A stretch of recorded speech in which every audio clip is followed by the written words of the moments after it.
এখন আমরা বিকালবেলায় লঞ্চ থেকে নেমে পড়েছি হোটেলে যাওয়ার উদ্দেশ্যে।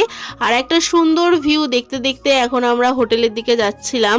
আর আমরা কোন হোটেলে আছি, হোটেলটা কেমন, সবটাই তোমার সাথে এই ভিডিও শেষে আমি শেয়ার করে দেবো তোমাদের সাথে।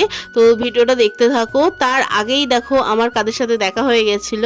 তো আমার দেখা হয়ে গেছিলো এই বাদরগুলোর সাথে। আমার তো ভীষণ ভয় লাগছিল। তো বাবা এখানে কিছু খাবার কিনে দিচ্ছিল, ওদেরকে খাওয়াচ্ছিল। এরপর তো আমরা হোটেলে চলে এসেছিলাম। আর হোটেলটা দেখো কত সুন্দর দেখতে লাগছিল, ভেতরটা তো তোমাদের সাথে শেয়ার করব।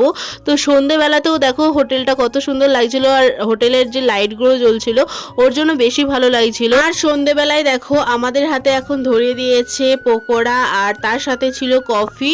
আর দেখো আমরা এখন বাউল শুনতে শুনতে এই কফি পকোড়াটা এনজয় করছিলাম। তো রাতে ছিল মাটন বিরিয়ানি, কিন্তু আমি তো মাটন খাই না, তো তাই জন্য আমার জন্য করে দিয়েছিল ডিম, আর এর সাথেই ছিল চিকেন কষা।